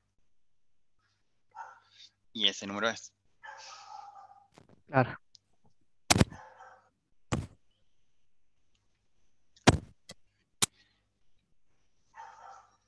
¿Se entendió hasta ahí? Sí, profe. Bien. Entonces, continuamos. Una vez que tenemos hecho Planning Poker, obviamente que, acuérdense que yo le he dicho que se va llenando el Sprint Backlog en la medida que me quede capacidad productiva, ¿sí? Porque la capacidad productiva de un equipo de Scrum se mide en estos story points. Entonces, si mi equipo puede hacer, póngale, 38 story points por sprint, digamos, vamos a ir viendo tarjetas, la vamos a ir estimando, y una vez que lleguemos a 38, es como, listo, hasta acá llegamos, hasta acá podemos hacer. Y se corta ahí, digamos, lo que es la planificación. Obviamente que se habla de las prioridades, porque del backlog tiene que quedar priorizado. El Product Owner explica por qué es que lo necesita en ese orden, por qué en ese orden de prioridades.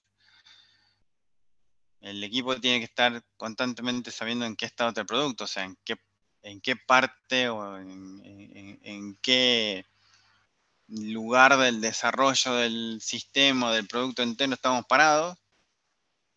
Pues también te cambian las cosas. Si tiene una cosa así, digamos que es un backlog, digamos, con la estimación y se suma cuántos tiene. Hay que tener en cuenta los competidores, porque difícilmente en el mundo que corremos hoy estamos haciendo algo tan disruptivo que nadie lo va a hacer. Fíjense que de la mayoría de los sistemas, digamos, que hay hoy por hoy dando vueltas, que son súper famosos, está Amazon, Mercado Libre, más o menos lo mismo, eBay todavía dando vueltas. En cuanto a compra y venta de cosas, lo que tiene que ver con Despegar, Kayak, ¿cómo se llama? Booking. Siempre vas a tener a alguien que está haciendo algo parecido a lo que estás haciendo vos, así que hay que tener en cuenta eso. Y por último, metemos todo eso en la licuadora, como le dije recién, y tenemos el Sprint Backlog. O sea, en qué vamos a estar trabajando por las siguientes 2 semanas. Que es el objetivo del sprint, básicamente.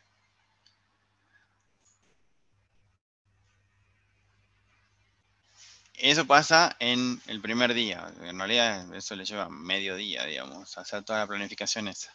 Y una vez que termine esa reunión, comienza el sprint. ¿Sí? Y comienza y todo el mundo se pone a trabajar.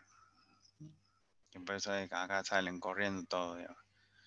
Y el que no corre le dispara. No, mentira. En realidad, digamos, se empieza a trabajar al toque. No se pierde tiempo en nada más que no sea empezar a trabajar con lo que está ahí. Y usualmente se sigue esto que le estaba explicando hace un rato, que es se agarra la tarea más prioritaria y se hace eso. Y después, si sobró gente del equipo, se pone a trabajar en la segunda más prioritaria. Y así sucesivamente. Sí, Franco, estás levantando la mano. Sí, profe. O sea, bueno, el Sprint Backlog es otro artefacto. O sea, se pasa del Product Backlog al Sprint Backlog, ¿así es? Sí. El O Sprint sea, Backlog es un artefacto que vive por sprint. O sea, cada sprint sí. nace con el sprint, muere con el sprint. Entonces se pasa, los artefactos son como consecutivos entre sí, ¿sería así entonces? ¿Son qué? ¿Consecutivos dijiste? No te escuché. O sea, por ejemplo, si el estaba primero el Product Backlog Sí, y de ahí apareció sí. el Sprint Backlog. Sí, O sea, se correcto. termina el Product Backlog y sigue el Sprint Backlog y así. Y después seguiría el Product Backlog es como existe mientras existe la empresa, básicamente. El Product Backlog es eterno. Bien. Lo que vas haciendo es, vas como tomando recortes del Product Backlog chiquitos y los vas poniendo en un Sprint Backlog. Sí. El Sprint Backlog es lo que dura el sprint. O sea, lo tenés ahí, te haces las cosas, terminan las cosas y se muere. Y al otro sprint es como tener un Sprint Backlog vacío de vuelta. Entonces tomas el siguiente recorte del Product Backlog y lo volvés a meter ahí adentro. Y así. Bien, perfecto. Es como dice el dicho, ¿viste? ¿Cómo se come un elefante? Digamos, pedazo por pedazo. Una cosa así. Profe, algo que no he entendido. Hay un Sí, product backlogs por proyecto, ¿verdad? sí, Listo. Sí. sí. ¿Se entendió entonces cómo funciona? El Product Backlog, pasamos las cosas, las vamos pasando de a pesitos al Sprint Backlog, el Sprint Backlog se hace, termina el sprint, terminamos, digamos, y vamos siguiendo pasando las cosas. Sí, profe. Genial. Cuando se empiezan las iteraciones, a partir del día, obviamente esto empezamos a medir, o sea, con el bear down o la gráfica que queramos ver. De eso ya también tenemos una clase específica de esto. Y durante del día 2 al día 9, que sería la mitad, o sea, después del día 1, empezamos a enfocarnos en lo que tiene que ver con integración y alineamiento, colaboración con stakeholder. Stakeholder es una palabra que van a ver mucho en el agilismo, que se refiere, stakeholder es una persona que no participa activamente del Scrum, pero es una persona que le interesa. Por ejemplo, ustedes tienen los desarrolladores, los agentes de testing, el Scrum Master, el Product Owner, y uno aparece, che, y el gerente es un stakeholder. La gente de marketing es un stakeholder. Es gente que le interesa lo que estamos haciendo, pero no necesariamente participa de la dinámica. El tema de emparejarse, o sea, de trabajar en parejas, estar atento a lo que son los procesos ágiles y groom the backlog, que antes se llamaba grooming y ahora se lo llama, pues grooming es una técnica para hacer cosas malas en internet, ahora se lo llama replenishment, que es como a medida que va corriendo el sprint, se sigue trabajando sobre el product backlog, ¿sí? Para lo cual el product owner puede usarlo al Scrum Master o puede usar algún desarrollador o puede usar a alguien, digamos, del equipo que lo ayude, digamos, en aclararle dudas, lo que sea. Durante esos días del 2 al 9, digamos, lo único que va a interrumpir su tarea es lo que se conoce como la reunión diaria o el daily stand-up, que es una reunión que hace el equipo para el equipo, que es una manera de, como quien diría, de cruzar notas que tiene el equipo. Puede participar, obviamente participa el Scrum Master porque es el que facilita la reunión. Puede estar el Product Owner escuchando, donde cada uno de los miembros del equipo le cuenta al resto del equipo en qué está haciendo, qué terminó, qué problema tiene. ¿Sí? Es una reunión que debería durar menos de 15 minutos, como mucho. Idealmente se la hace de parado, porque justamente estar parado es como que te pone incómodo, entonces te querés ir. Entonces de esa manera es como que fomenta que la reunión sea corta. Si estás sentado, si le haces en un sillón, una cosa por el estilo, como que, digamos, perdés mucho tiempo. Entonces la idea es hacerlo lo más rápido posible y estar lo más incómodo posible, cosa que la reunión termine rápido. Esa es la única reunión en todo el día, de los 8 días, digamos, del medio que le quedan al sprint, que van a tener. ¿Sí? Usualmente se lo hace al principio del día o al final del día, cosa que no te corte, digamos. O sea, o que te corte lo menos posible, digamos, lo que es la jornada de trabajo. ¿Se extendió hasta ahí? Sí. Buenísimo. Hay otras técnicas para hacer, digamos, la reunión diaria. O sea, la más típica es decir en qué estás trabajando, qué terminaste, qué problema tenés. El Scrum Master en realidad tiene que prestar atención a los problemas que tiene, porque es el que tiene que llevar adelante la solución de esos problemas. Si tiene que ver con algo de esto de gestión o de burocracia, de pedir algo, conseguir algo, etcétera, etcétera. Hay otros equipos que utilizan la técnica de prometer que es lo que, bueno, termina en ese día, cueste lo que cueste. Usualmente lo hacen equipos con un poco más de rodaje o de experiencia. Y después hay otra técnica más, que usualmente va apuntada a terminar cosas directamente. O sea, como yo termino esto, hoy. Digamos, porque la otra puede ser esto yo lo voy a terminar mañana y también y vas dando tu estatus de cómo vas trabajando en el día a día. Y hay otra que dice, yo esto lo termino hoy. Entonces, más violento todavía. Digamos. Pero bueno, esas son las técnicas de reuniones diarias que hay. Una vez que se tiene esto, o sea que esto dura durante del día 2 al día 9,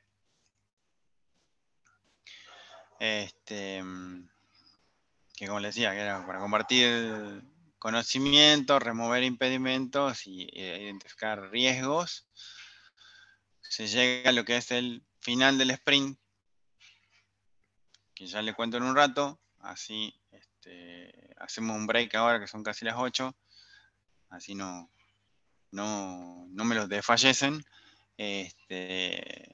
la tirada esta de horas. Vamos a hacer un break como el otro día de 15 minutos, o sea que nos vemos a las 8:10. Así seguimos con la última parte y le dejo ahí también abierto a preguntas, dudas, más largo. Así que bueno, nos vemos en 15 minutos. 8:10 los veo todo de vuelta. Aprovechen, háganse mate, café, la infusión de su preferencia y nos vemos en un ratito.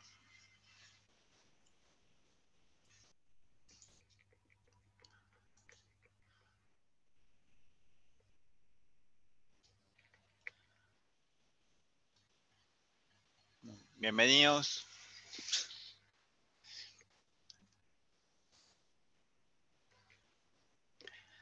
Avísenme si pueden ver la pantalla.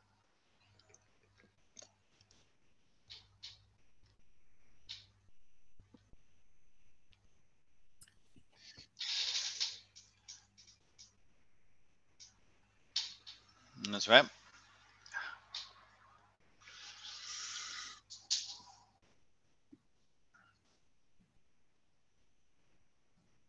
No ve nada. Bueno, vamos a cortar. Vamos a compartir de vuelta.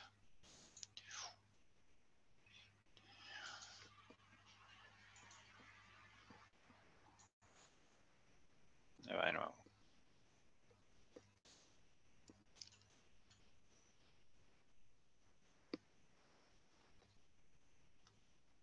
Ahí estamos. Genial. Bien. Entonces, para recapitular, estábamos en la parte donde ya pasamos todo el proceso medio, digamos, de lo que es el proceso de Scrum.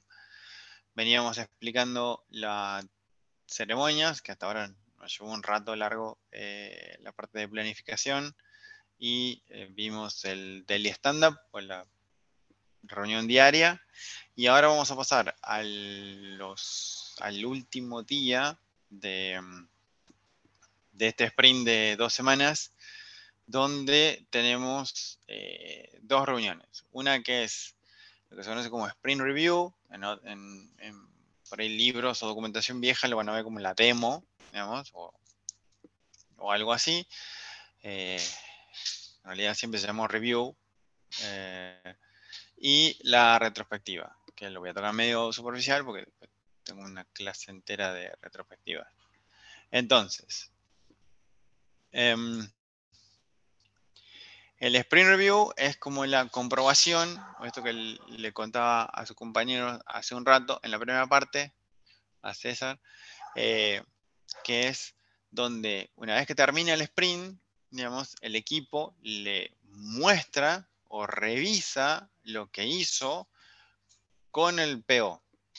En particular los Sprint Review, las demos, por eso muchas veces se le llama demo, porque es como que el equipo le hace una demo, o sea, una demostración, digamos, de lo que se pidió al principio del sprint, justamente mostrárselo al PO.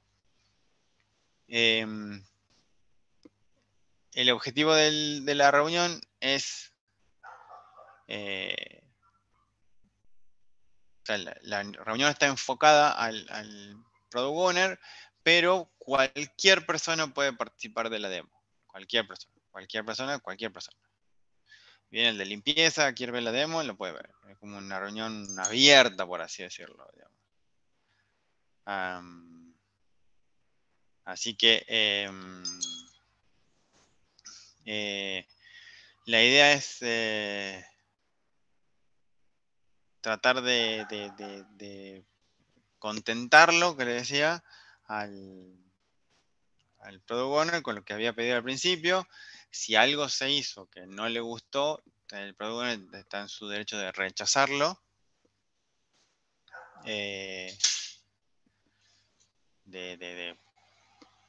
Digamos, decir, no, miren, yo lo que había pedido, evidentemente, no me entendieron bien o no me hice entender bien, así que digamos, pero esto no lo quiero, se lo puedo rechazar. Y bueno, igual de todas maneras eso sería muy raro que pase porque hay infinidad de opciones, digamos, de comunicación durante todo el Scrum, así que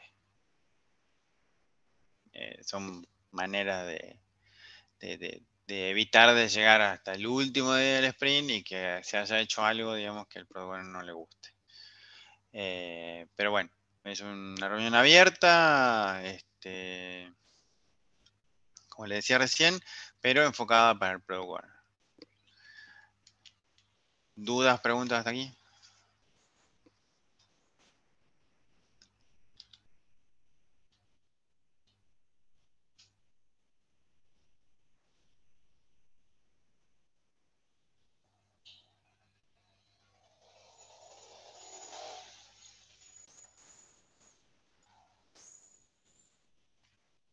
¿Entendió lo que el objetivo? Es una manera de verificar, digamos, de lo que se hizo es realmente lo que se quería.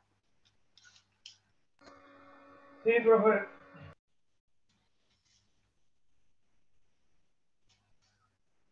Bien. Una vez que se hace eso, digamos, usualmente se lo hace en la mañana o más temprano que tarde, después se termina con lo que se conoce como la retrospectiva.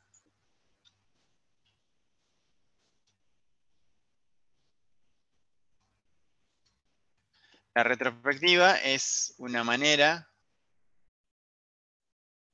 de hacer esta cuestión de inspeccionar y accionar. De implementar lo que se conoce como la mejora continua, el Kaizen, que debe estar en Kanban, que también se hace, y en Lean también. En Lean es como eliminar el desperdicio, pero antes se hace eso. La idea es evaluar, digamos, lo que se hizo durante el sprint, desde el punto de vista de equipo, de dinámica de equipo, de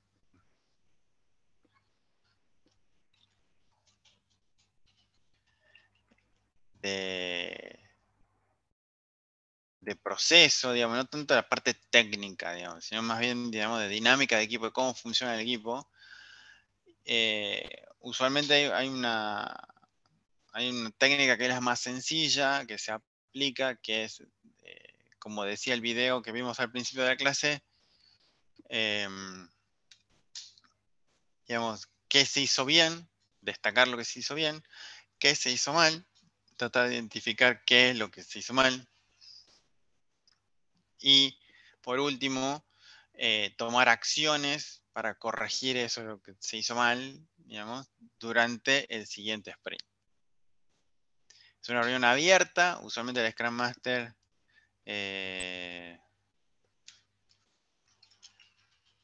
hace de como maestro de ceremonia, mucho no participa.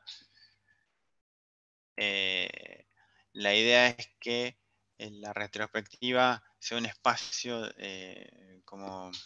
no como terapia de grupo, pero sea un espacio, digamos, donde el equipo pueda abrirse, digamos, cada uno de los miembros del equipo pueda abrirse y contar cómo se sintió, qué es lo que vio, qué es lo que no le gustó, qué es lo que, y en esas cosas que hizo mal, qué digamos, qué acciones tomar. También tiene que quedar de acuerdo todo el equipo, digamos, en qué acciones tomar y cómo mejorarlas. Se pueden conseguir estadísticas o métricas para mostrar y validar esto que se está mostrando, que se está discutiendo. Es una reunión bastante íntima. Lo que pasa ahí es, o sea, en la retrospectiva está solamente el equipo, bueno, el Scrum Master, que se lo considera parte del equipo, y tratar de, como le digo, en estas cuestiones de intimidad, de que justamente salga realmente la personalidad de cada uno, lo que piensa cada uno, de que sea un espacio totalmente saludable de discutir las cosas, pero siempre de una manera constructiva. Yo he visto reuniones de retrospectiva bastante duras, muy duras, y también he visto reuniones así, digamos, que onda como que la hacen por protocolo, o sea, porque hay que hacerla, digamos, y nada más. Ningún extremo es bueno, prefiero, digamos, una reunión donde se saquen cosas constructivas más que nada. Pero bueno, la idea es justamente es apuntarle a esta mejora continua como equipo. Obviamente que al principio, cuando les toque trabajar, les toque hacer algo, digamos, de esta manera, sin jefe, les aseguro que van a tener un montón de cosas por corregir a medida que van pasando los sprints, los días, ya como vimos en la clase pasada, se van superando las etapas de Tuckman, ¿se acuerdan? De formación de equipo, de trabajo en equipo. Las 4 fases. Forming, storming, norming y performing. Digamos, las 4 etapas de Tuckman, de trabajo de equipo, las van pasando y justamente lo que les comentaba recién de esta técnica de decir qué es lo que se hizo bien, qué es lo que hicimos mal, cómo lo vamos a corregir, ya no sirve mucho y hay que cambiar por otras técnicas que son un poco más avanzadas.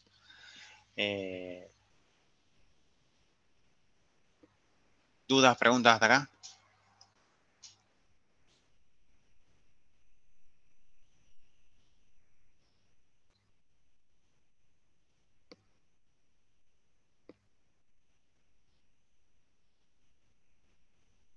Asumo que no hay más preguntas para este boletín, así que pasamos más adelante.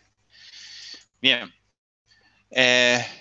Obviamente que dependiendo de la dinámica, o sea, dependiendo de la dinámica y la política de la empresa, puede ser que liberar cosas a producción sea una vez por mes, por lo cual van a tener todo sprint y recién van a tener una liberación a producción, o capaz que liberan a producción cada vez que se termina un sprint, lo cual significa que van a tener 2 liberaciones por mes, o pueden tener estrategias mucho más agresivas, como liberar, no sé, una vez por semana o 2 veces por semana. Yo en particular las pasé casi todas. Pasé de liberar una vez cada 2 meses a una vez por mes a liberar una vez por semana, y ahora estoy coordinando una línea que hacemos 2 liberaciones por semana. Bastante heavy. Cada una de ellas tiene sus complicaciones, tiene sus beneficios, sus desventajas, pero es un ejercicio que el equipo también tiene que contemplar, que tiene que ocurrir y que tiene que estar atento a que si pasa algo o lo que sea. Dentro del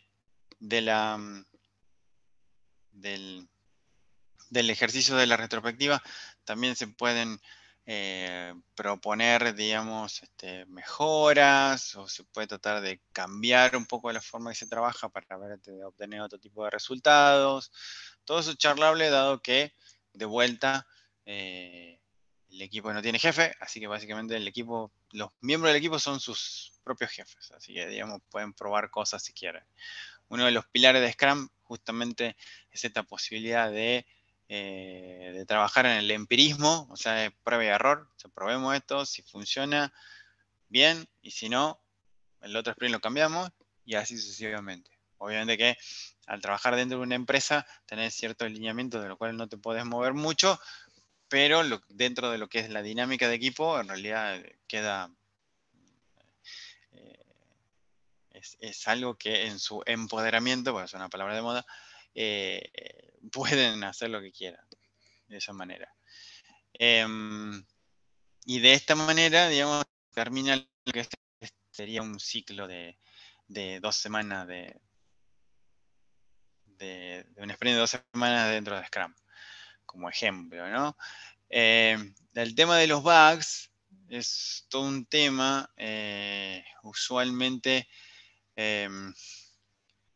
los bugs, Scrum los toma como un error de proceso, en el sentido de que si yo tengo un equipo que genera bugs en producción, significa que algo mal se está haciendo. No necesariamente es culpa del testing, también puede ser, o sea, no se busca culpables dentro de Scrum, la culpa es del equipo, porque la unidad funcional, o sea, la unidad más pequeña funcional que se considera, digamos, se trabaja en Scrum, es el equipo. O sea, la culpa es del equipo.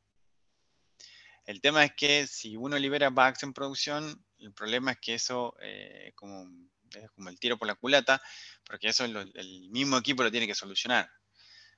Y eso no cuenta como capacidad productiva. O sea, que yo me ponga a solucionar bugs de producción no cuenta como capacidad productiva. Entonces, si mi capacidad productiva habíamos dicho que era 38 story points, digamos, es como que el equipo tiene que hacer 38 story points.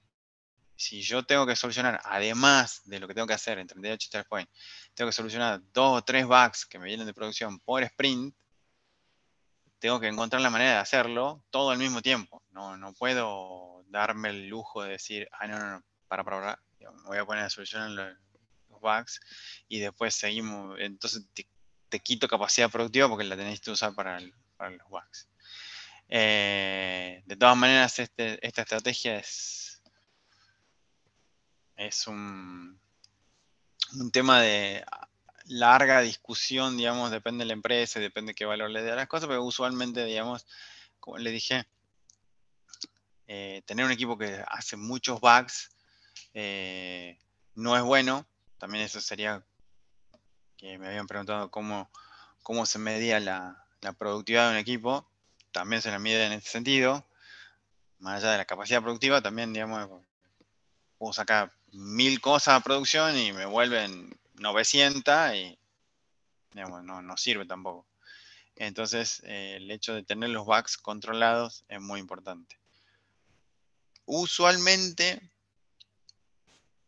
desde el punto de vista del agilismo, digamos, el porcentaje de bugs en producción del total de cosas que el equipo arregla y encuentra durante el sprint debería ser menor al 5%. Lo cual es bastante bajo, pero eso sería como una medida saludable.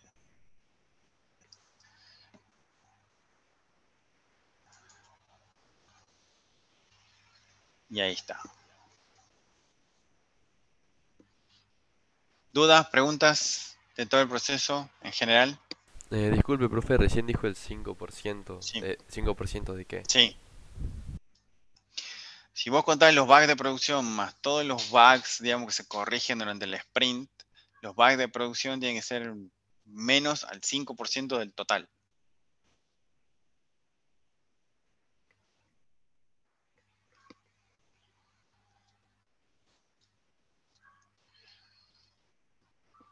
Sí, eso tiene una explicación, eso también, no me acuerdo si lo tengo en una clase, pues si no se lo puedo dar. Hay la curva de costo-beneficio, digamos, de encontrar bugs es una curva exponencial, no sé si se acuerdan de análisis matemático. Mientras más temprano en el proceso le encontres el bug, es como que te sale barato o te sale casi gratis, digamos. Si lo encontrás en producción, el costo se multiplica por 3, pero en escala exponencial. O sea, en realidad es al cubo sería una cosa por el estilo.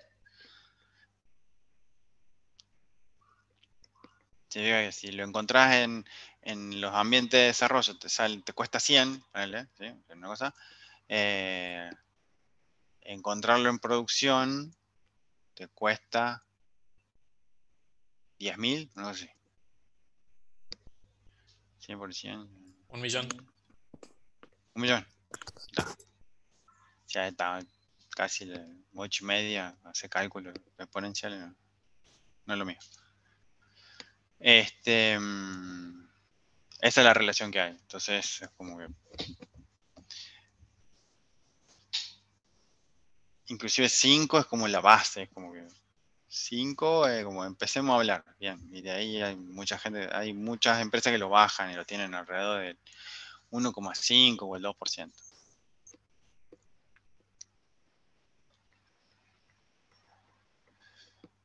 ¿Dudas, preguntas de todo lo que vimos hoy?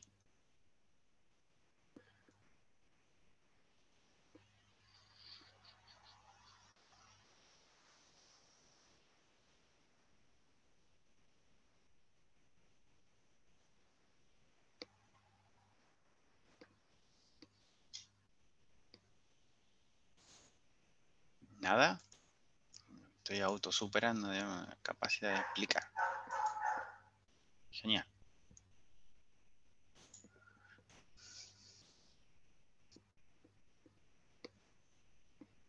Me encanta.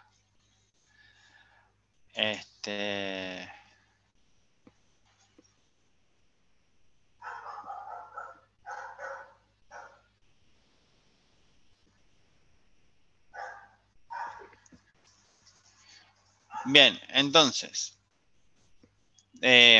ya este trabajo práctico lo pueden presentar en grupo.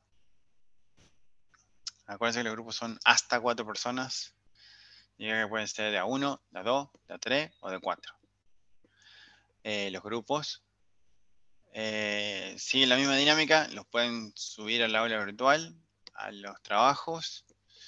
El trabajo práctico básicamente lo que implica va a ser hacer una reseña del video que vimos hoy primero, hacer la reseña de toda la explicación del proceso de Scrum y como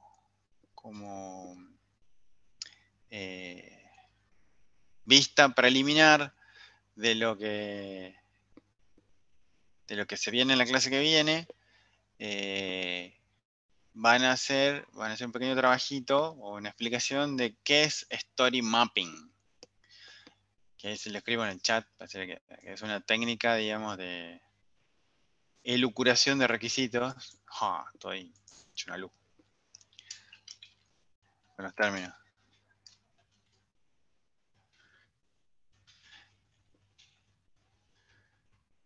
Para sacar requisitos de manera ágil.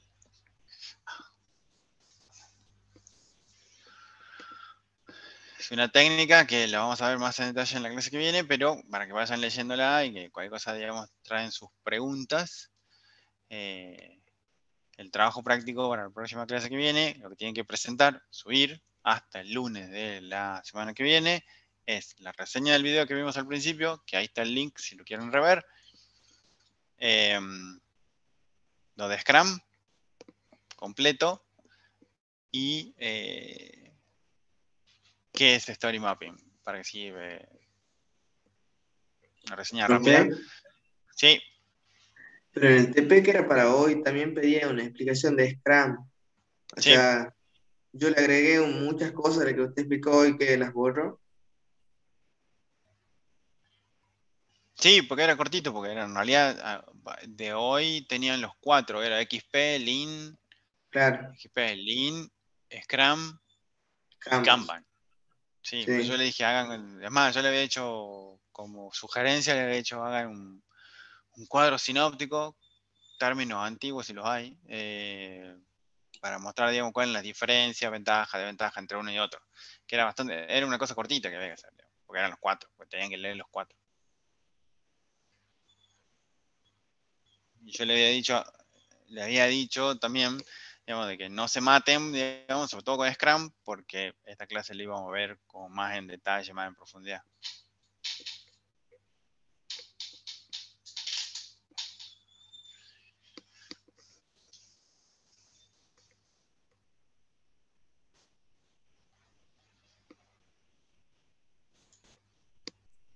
Perfecto, profe. ¿Alguna duda, pregunta?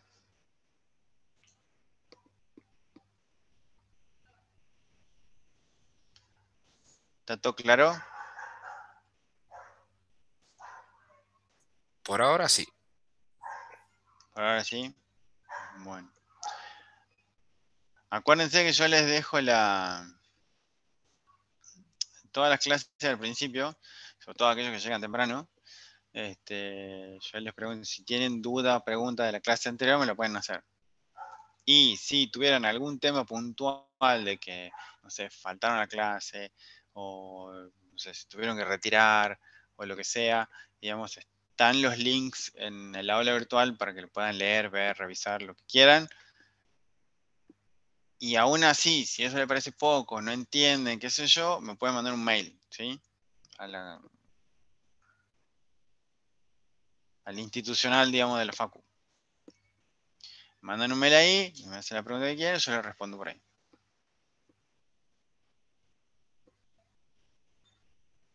Bueno, profe. Bien.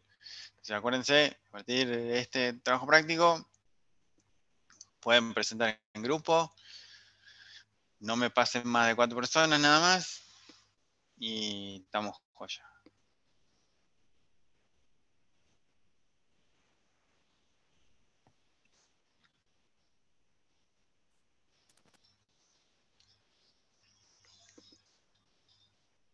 Lo desocupo un rato antes, ya que hablé yo mayormente hoy. Si no me quedo sin voz. En la clase que viene ya lo hacemos más dinámico.